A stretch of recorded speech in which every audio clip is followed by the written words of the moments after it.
खाम्ने म सबैजनालाई है न्यू डे न्यू ब्लग है अनि मेरो फेसबुक पेजमा तपाईहरुलाई एकदमै स्वागत छ है। र म चाहिँ यहाँ के गर्दै थियो भने चाहिँ यहाँ चाहिँ आमाको लागि चाहिँ विवा फिर्दै गरेको है।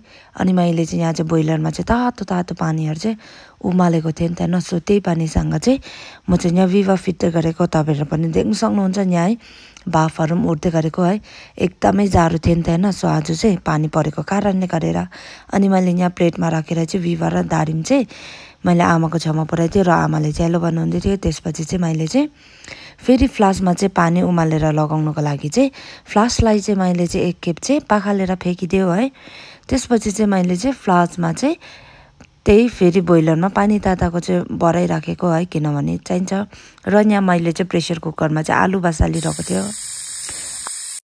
अनि त्यसपछि फेरि मैले है बोइलरमा फेरि पनि पानी तातेर चाहिँ यहाँ हट ब्यागमा लगायो किनभने चाहिँ मैले चाहिँ आमालाई चाहिँ है ओछ्यानमा राखिदिनुको लागि है हट ब्यागसँग किनभने चाहिँ पुरा एकदमै जाडो छ नि त। सो बिमारीहरुलाई चिसो लाग्छ भनेर अन्त मैले आमालाई प्याक गरेर दियो है हट ब्याग चाहिँ। अनि त्यसपछि म पनि पुरा जाडो भएको जस्तो फिल भएर चाहिँ मेरो पालो पनि है एक मकै विवा फिटेर खाएँ। मलाई चाहिँ विवा मात्रै मनपर्छ, हर्लिक्स चाहिँ मन पर्दैन।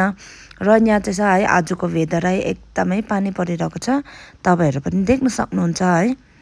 र त्यसपछि चाहिँ यहाँ चाहिँ आलु पनि पाकिसकेको थियो है। अनि त्यसपछि चाहिँ म चाहिँ यहाँ आलु केलाउनुमा लाग्यो। मेरो चाहिँ पुरा त्यो हातहरु तातेर चाहिँ कि छुरीमा गाडेर चाहिँ आलु केलाउँदै थियो। यहाँ चाहिँ उ आलु दाम पनि रेडी भइसकेको थियो।